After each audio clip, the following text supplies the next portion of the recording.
দিন পাঁচেক আগে খাম সমেত নিমন্ত্রণের কার্ডটা এসে পৌঁছল, সঙ্গে একটা হাত চিঠি। খামের গায়ে মুন্ডিত মস্তক এক সদ্য ব্রাহ্মণ হওয়া কিশোরের নিষ্পাপ মুখের স্কেচ, তার পাশে লেখা সার্থকের বইতে।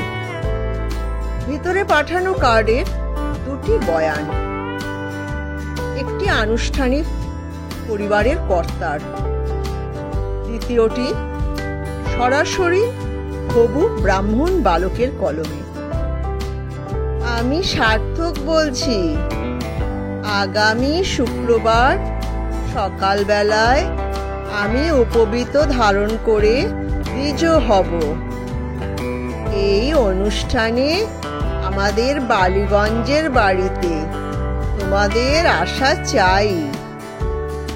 নিচে সই সার্থক চক্রবর্তী।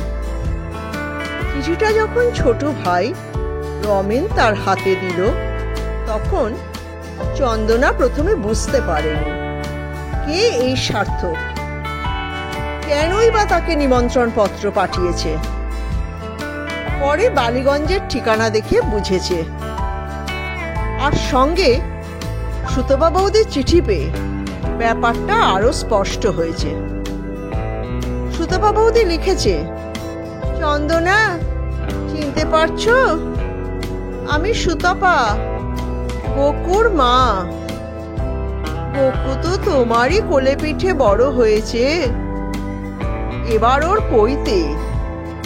ওর বায়না তোমাকে আসতেই হবে একদিন আগেই, কোনো অজুহাত শুনবো না। গকুর মা আমি হলেও ও তোমাকে ভুলতে পারেনি, সবসময় তোমার কথাই বলে। তাই ওর উপনয়নে তোমার আসাটা মাস্ট। সঙ্গে রাহা খরচ বাবদ কিছু টাকা পাঠালাম, এসো কিন্তু। ইতি সুতপা বৌদি। এর দিন তিনেক পরে অর্ডারি সেলাইয়ের সব কাজ শেষ করে রমেনের বউ শিলাকে সেসব বুঝিয়ে চন্দনা মগরাহাট স্টেশন থেকে শিয়ালদহগামী একটা প্যাসেঞ্জার ট্রেনে উঠে পড়ে। বহুদিন পর ট্রেনে চড়ল। শেষ চড়েছিল বছর দুয়েক আগে রমেনের ছেলের মুখে ভাত খেতে শিলার বাপের বাড়ি ডায়মন্ড হারবার যেতে। সেই ছেলে এখন 2.5 বছরের, রাত দিন পিতি পিতি করে। সেলাই মেশিনের পাশেই বাবুকে একটা কাঠের পুতুল দিয়ে বসিয়ে রাখে, তাতে শিলার সংসারের কাজের সুবিধে। রমেন কাজ করে ফলতায় একটা কারখানায়, সকালে গিয়ে সন্ধ্যের পর ফেরে। বাবু বেশিরভাগ সময়ে তার কাছেই থাকে, ঠিক যেমন গকু ছিল 13 বছর আগে, জন্মের পর থেকে।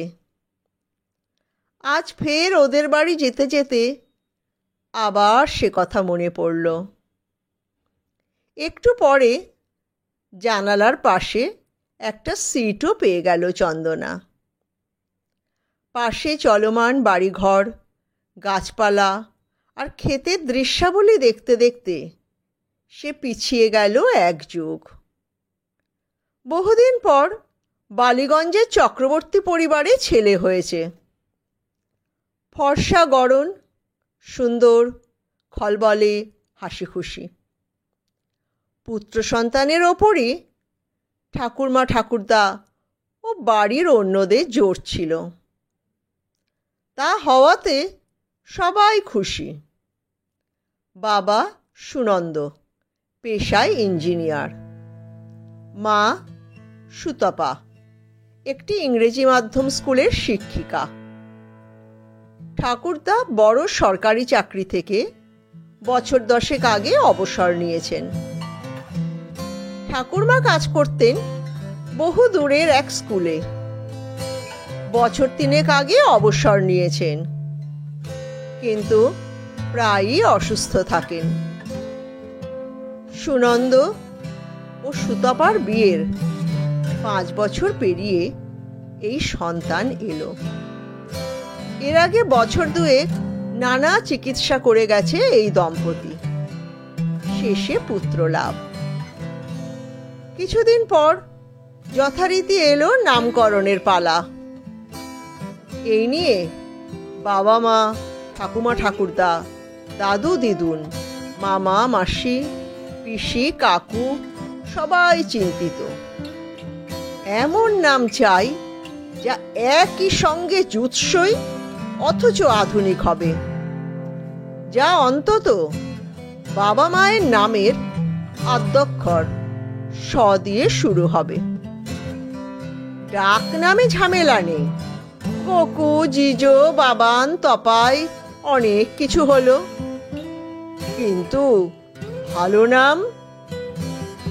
হরিচরণ বন্দ্যোপাধ্যায়ের অভিধান থেকে রাজশেখর বসুর চলন্তিকা বইয়ের তাক থেকে পেরে ফেলা হলো, কিন্তু তবুও সমস্যা মিটল না। হাসপাতালে জন্মের সময় একটা নাম দিতে হয়েছে বটে, কিন্তু সে নাম তো পরে চলবে না। এখন তো আবার স্কুলে ভর্তির সময় কর্পোরেশনে নিবন্ধীকৃত নাম চাই, তাই ফেলে রাখা যাবে না। অনেক ভেবে চিনতে চা সিঙ্গারা সহ আলোচনা চালিয়ে নাম ঠিক হলো সার্থক। যদিও বাড়ির নাম হিসেবে গকুই বহাল রইল। দেখতে দেখতে সার্থকের অন্নপ্রাশন হলো। সকালে বাড়িতে মামা গকুকে ভাত খাওয়ালো, আর রাতে বাবা মা, পাড়ার কমিউনিটি হলে পাড়াপড়শি, বন্ধু বান্ধব সবাইকে। গকুর দেখভাল রাত দিনের আয়ামাসি চন্দনার হাতে। জন্মের পর গকুর সঙ্গেই নার্সিংহোম থেকে এসেছে। ওর কোলে পিঠেই বড় হলো। হামাগুড়ি থেকে হাঁটি হাঁটি পা পা সবটাই চন্দনার স্নেহ ও যত্নের হাতে। একটু বড় হতেই ওর হাত ধরেই পাড়ার পার্কে। গকুর যত খেলাধুলা সব ওরই সঙ্গে, নানা বায়না আবদার সব ওর কাছে। চন্দনাকে আধো গলায় ডাকত, চন্ন পাখি।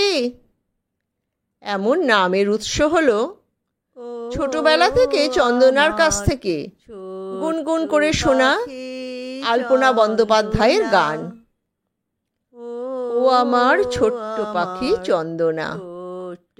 জন্ম থেকেই পাওয়া মাতৃবাদ আয়া চন্দনাকে দেখে অনেকেই বলতো, বহু ভাগ্যে সুতপা এমন লোক পেয়েছে। ওর ওপরে ছেলেকে ছেড়েই কেমন স্কুলে চাকরি করছে। একটু বয়স্ক রবীন্দ্রানুরাগী লোকজন বলতো, এ যেন রবীন্দ্রনাথের গল্প, খোকাবাবুর প্রত্যাবর্তনের রায়চরণ। মেয়ের বেশ ধরে এসেছে। ধীরে ধীরে শিশুদের মন্টেসরি স্কুলে যাওয়ার বয়স হলো গকুর। প্রথম দিন কি কান্না! স্কুল থেকে বেরিয়ে আসতে চাইছে, বাবা মার জন্য নয়, চন্ন পাখির জন্য। সেই দিন থেকে চন্দনা শীত গ্রীষ্ম 12 মাস সকালবেলা গকুকে স্কুলে ঢুকিয়ে ঠায় বসে থাকতো। স্কুলের শেষে নিয়ে ফিরত। দুপুরে খাওয়ার পর ঘুমপাড়ানি গল্প আর গান। অনেক গান শিখেছিল গকু। তার মধ্যে যেমন 7 ভাই চম্পা ছিল, তেমনই ছিল ব্যাঙেদের 7 ভাই চলে ঠেলা গাড়িতে, গিয়েছিল বিয়ে খেতে ফড়িংয়ের বাড়িতে, বা নিমাই পণ্ডিতের বাড়ি কোন পথে যাব রে, আরো কত কি। এইসব গানের সঙ্গে গকু তালে তালে নাচত। ফলে স্কুলে শেখা টুইঙ্কল টুইঙ্কল লিটল স্টার বা রলি পলি প্রভৃতির চেয়ে চন্ন পাখির গানগুলোই শিশু মনকে বেশি টানত। তবে একদিনের একটা ব্যাপার চন্দনার মনকে বেশ ধাক্কা দিয়েছিল। বাড়ির তেতালয় ছিল গৃহদেবতা রাধা মাধবের মূর্তি ও উপাসনার ঘর। হাতখানেক লম্বা বহু প্রাচীন অষ্টধাতুর এই যুগল মূর্তিটি এতই মনোহর যে দেখলে চোখ ফেরানো যায় না। প্রেম ও ভক্তিতে মাথা আপনিই নত হয়ে আসে। এ বাড়িতে আসার পর সুতপা চন্দনাকে স্নান সারার পর প্রণাম করাতে নিয়ে গিয়েছিল। তারপর থেকে সময় পেলে স্নান সেরে মাঝে মাঝে সেও বিগ্রহ প্রণাম করতে যেত। কিন্তু একদিন নিজের স্নানের পর ও গোকুকে স্নান করিয়ে কাজলের টিপ পরিয়ে কোলে করে ঠাকুর ঘরের দরজায় পৌঁছেছিল চন্দনা। ভেতরে গোকুর ঠাকুরদা তখন পুজো করছিলেন। গোকু সহ চন্দনাকে দেখে বেশ কড়া গলায় বললেন, না, ওকে নিয়ে ভেতরে এসো না। তোমাকে বৌমা বলেনি এখনো ওর সময় হয়নি? মুখ ছোট করে গোকুকে নিয়ে নিচে নেমে এসেছিল চন্দনা। তারপর থেকে গোকুকে নিয়ে আর ওপরে যায়নি, নিজেও নয়। ওই ঘরটার সামনে হঠাৎ যেন এক অদৃশ্য নিষেধে বেড়াজাল বসেছিল। কিছুদিন পরে অবশ্য গোকু ও চন্দনার ওটা অভ্যাসে পরিণত হয়েছিল। এইভাবেই বেশ চলছিল। মুশকিল হলো বয়স বছর 5 হলে গোকুর বড় স্কুলের নার্সারি ক্লাসে ভর্তি হওয়ার সময়। সেখানে ছেলেমেয়ের ইন্টারভিউয়ের পাশাপাশি মা বাবার শিক্ষাগত যোগ্যতা, ইনকাম ও ইংরেজিতে কথাবার্তা চালানোর দক্ষতাও যাচাই করা হয়। এক্ষেত্রে গোকুর মা সুতপার ইংরেজি মাধ্যম স্কুলে পড়ানোটা বাড়তি যোগ্যতা বলে গণ্য হয়েছিল। সে কথা হাসি হাসি মুখে দক্ষিণ ভারতীয় প্রিন্সিপাল ম্যাডাম জানিয়েও দিয়েছিলেন। গোকুর পারফরমেন্সও বেশ ভালো ছিল। নাম, ঠিকানা, বাবা মার নাম, দেশের নাম, ইংরেজি মাসের নাম সবই সপ্রতিভভাবে বলে দিল। 1 থেকে 3 অবধি ইংরেজিতে নামতা বা টেবলও সব গড়গড় করে বলে দিল। গোল বাঁধল ইংরেজি ছড়া বা রাইম বলার সময়। এগুলো মন্টেসরি স্কুলের পাশাপাশি সুতপাও শিখিয়েছিল। তাই এই ব্যাপারে তার বেশ আত্মপ্রত্যয়ও ছিল। কিন্তু প্রিন্সিপাল ম্যাডাম রাইম বলতে বলাতে ছোট্ট গোকু নেচে নেচে দেখাতে লাগলো ব্যাঙেদের 7 ভাই। সুতপা ও সুনন্দ মুখ চুন করে বসে রইল। যদিও এত প্রাণোচ্ছল পারফরমেন্স দেখে অভিভূত ম্যাডাম প্রশ্ন করলেন, হু টট দিস রাইমস? লজ্জিত গলায় ওরা বলল, আমাদের আয়া চন্দনা।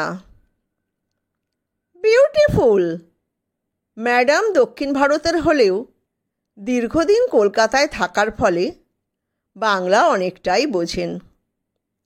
বললেন, এইসব পুরনো সংস্কৃতি ধরে রাখা উচিত।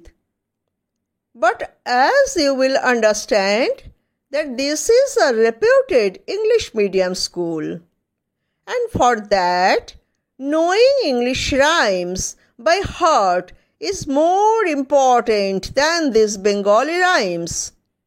So, Mrs. Chakraborty, you must spend more time with your child. গোকুর অ্যাডমিশন হয়ে গেল। কিন্তু এরপর চন্দনা টের পেল তার আর গোকুর মধ্যে একটা প্রাচীর উঠতে শুরু করেছে। নতুন স্কুল বাড়ি থেকে কিছুটা দূরে। যাতায়াতের জন্য সুনন্দ স্কুল বাস ঠিক করে দিয়েছে।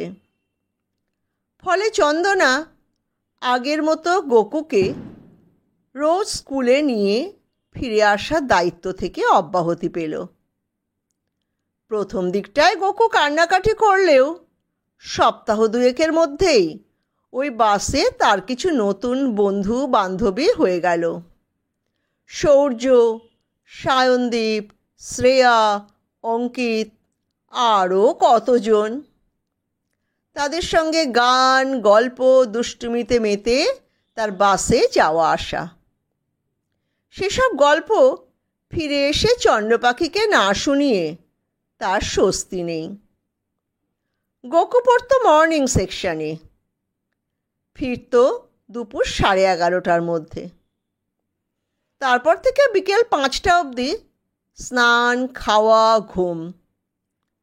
ওই সময়টা ছিল গোকু চন্দনার একান্ত সময়, যার জন্য প্রতিদিন চন্দনা অপেক্ষা করত। সেই সময় গোকু তার নতুন স্কুলে শেখা নতুন ইংরেজি কবিতা, গান, গল্প আর নাটকের কথা শোনাত। এসবই গ্রামের স্কুলে 8 অবধি পড়া চন্দনার প্রায় অশ্রুত। হাঁ করে শুনত সে।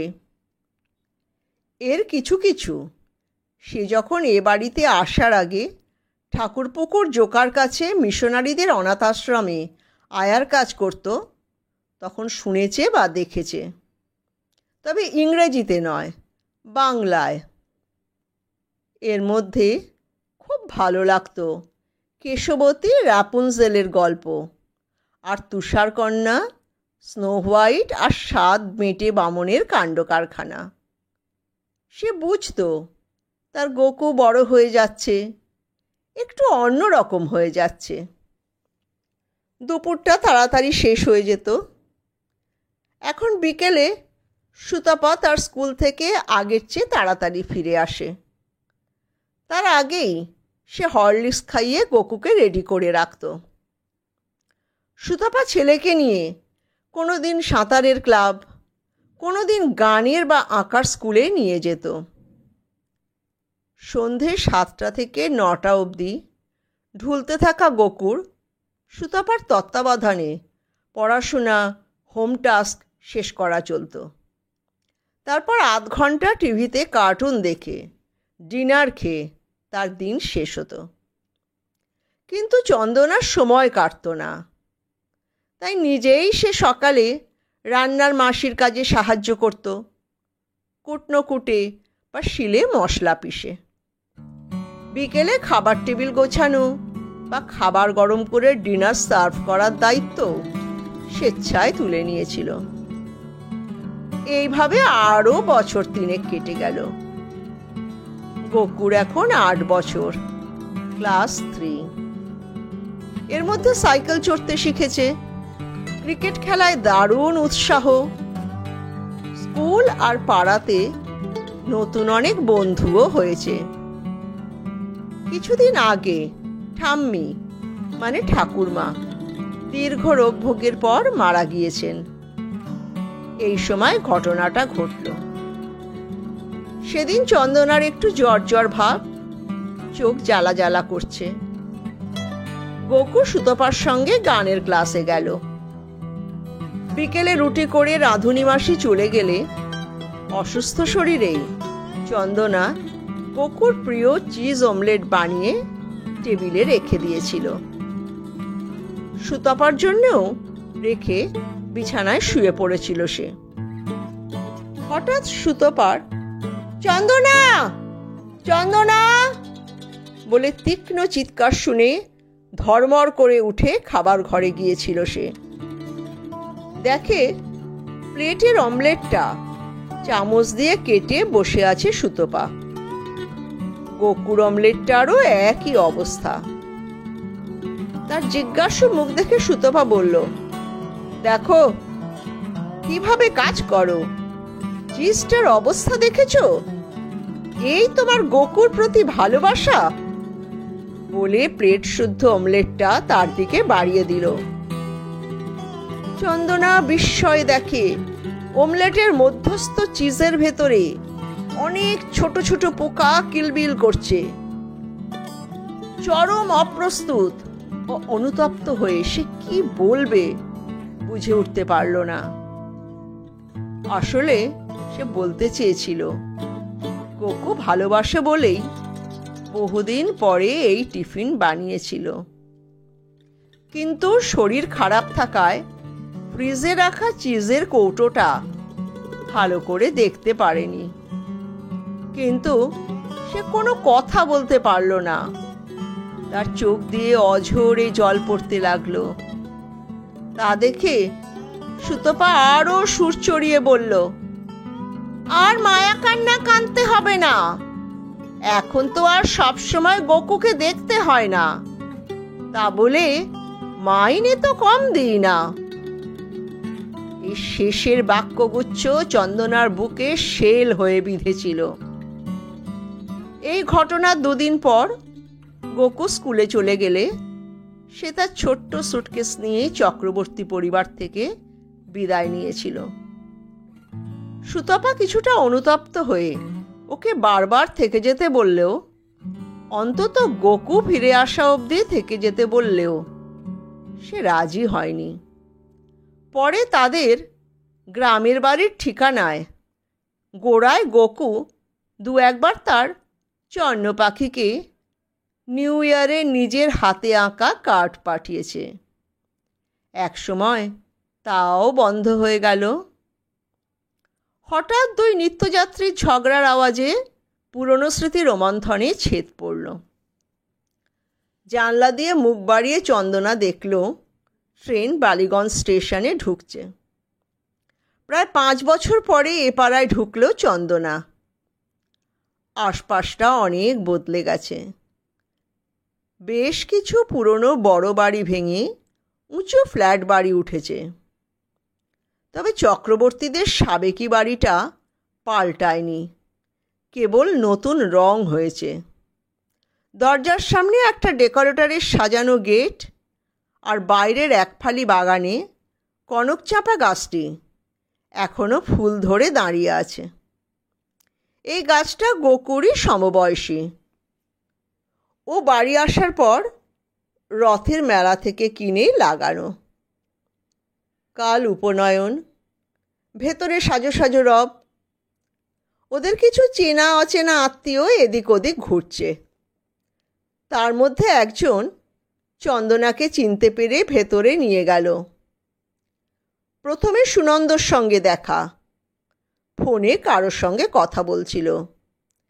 সে একটু হেসে চন্দনাকে ওপরে যেতে ইশারা করল। দোতলার মুখে দাঁড়িয়েছিল সুতপা। চন্দনাকে দেখে এসে জড়িয়ে ধরল, বলল, বাহ, একই রকম আছো, আমি মুটিয়ে গেলাম। শোনো, গোকুকে নিয়ে ওর মাসি গড়িয়াহাটে গেছে পাঞ্জাবি কিনতে, এই এলো বলে। ততক্ষণ তুমি বাবার সঙ্গে কথা বলো। জানো তো, বাবাও 1 বছর ধরে বেশ অসুস্থ। বলে তাকে গোকুর ঠাকুরদার ঘরে নিয়ে গেল। ভেতরে গিয়ে চন্দনা প্রণাম করল। ঠাকুরদার চোখে ছানি পড়েছে, কিন্তু চন্দনাকে চিনতে পারলেন। বললেন, ভালো সময় এসেছো চন্দনা। কাল গোকু দ্বিজ হবে, মানে ব্রাহ্মণ হবে। দ্বিজ কথাটার মানেটা জানো তো? দ্বিতীয় জন্ম। কাল ওর দ্বিতীয়বার জন্ম হবে। এমন জলদগম্ভীর গলায় কথাটা বললেন যে চন্দনার ভেতরটা কেঁপে গেল। এর মধ্যে গোকু ফিরে এসেছে।